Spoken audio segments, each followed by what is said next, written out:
Lady super star అనగానే మీరింకా అనుష్క, నయనతార, త్రిష దగ్గరే ఆగిపోతే ఎలా? జెంజీ ఇప్పుడు మరికొంతమంది హీరోయిన్స్ కు ఆ ట్యాగ్ లైన్ ఇచ్చేస్తోంది. ముఖ్యంగా కొత్త లోక కథానాయిక కళ్యాణి ప్రియదర్శన్ కు ఇప్పుడు పాన్ ఇండియా వైడ్ గా ఫ్యాన్స్ పెరిగారు. దీంతో కాలీవుడ్ మొత్తం కూడా కళ్యాణి పేరును కలవరిస్తోంది.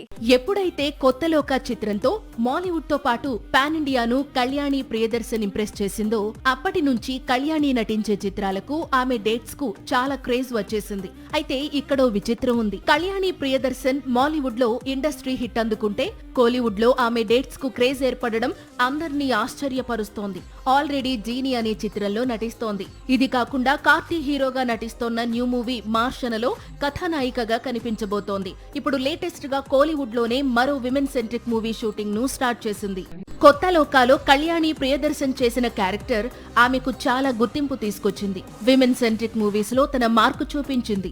దీంతో చాలా మంది దర్శక నిర్మాతలు ఇలాంటి పాత్ర కోసమే కళ్యాణిని సంప్రదిస్తున్నారట. కానీ కళ్యాణి మాత్రం క్యారెక్టర్స్ రిపీట్ కాకుండా హీరోయిన్ గా అన్ని రకాల పాత్రలు చేయాలనుకుంటోందట. సాక్షి టీవీ ప్రసారాలను నిలిపివేయడం చట్టరీత్యా నేరం. సాక్షి టీవీ ప్రసారాల కోసం మీ స్థానిక కేబుల్ ఆపరేటర్ని వెంటనే సంప్రదించండి. DTHలో ఇంటర్నెట్లో కూడా సాక్షి టీవీ ప్రసారాలను వీక్షించవచ్చు.